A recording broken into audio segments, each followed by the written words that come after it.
கிளம்பிட்டியாம்மா? கிளம்பிட்டேம்மா. ஆமாம், நாளைக்கு என் தம்பி பையனுக்கு கல்யாணம். நீ வரதானம்மா கல்யாணத்துக்கு? இல்லைம்மா, நாளைக்கு என் ஃப்ரெண்டு கல்யாணத்துக்கு சொன்னலம்மா. நீ போயிட்டு வந்துருங்க மாமா கல்யாணத்துக்கு. மா, ஃப்ரெண்டு கல்யாணம்லாம் முக்கியம் இல்லைம்மா. எல்லாத்துக்குமே எனக்கு வந்திருக்காம்மா, நான் போகணும்லம்மா. ஃப்ரெண்ட்ஸுங்கெல்லாம் இன்றைக்கி வருவாங்க, நாளைக்கு போவாங்கம்மா. சரியா? சொந்தக்காரங்க தான்மா முக்கியம். நான் இப்போ கூட சொந்தக்காரங்க முக்கியம் இல்லை அப்படின்னு நான் சொல்லலைம்மா. வீடு நீ ஷிஃப்ட் பண்ணி எனக்கு ஹெல்ப் பண்ணுறதுக்கு சொந்தக்காரங்க வந்தாங்களா இல்லை ஃப்ரெண்ட்ஸ் வந்தாங்களா? ஆமாம்மா, ஃப்ரெண்ட்ஸு தாம்மா வந்தாங்க.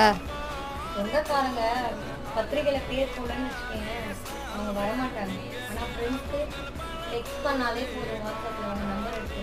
என்னம்மா சொன்னேன்? ஃப்ரெண்ட்ஸ் இன்னைக்கு வருவாங்க, நாளைக்கு போயிடுவாங்க. என் வாழ்க்கையில் சொந்தக்காரங்க தான் இன்னைக்கு வருவாங்க, நாளைக்கு போயிடுவாங்க. ஆனால் என் ஃப்ரெண்ட்ஸ் இப்போ வரைக்கும் என் கூட தான் இருக்காங்க.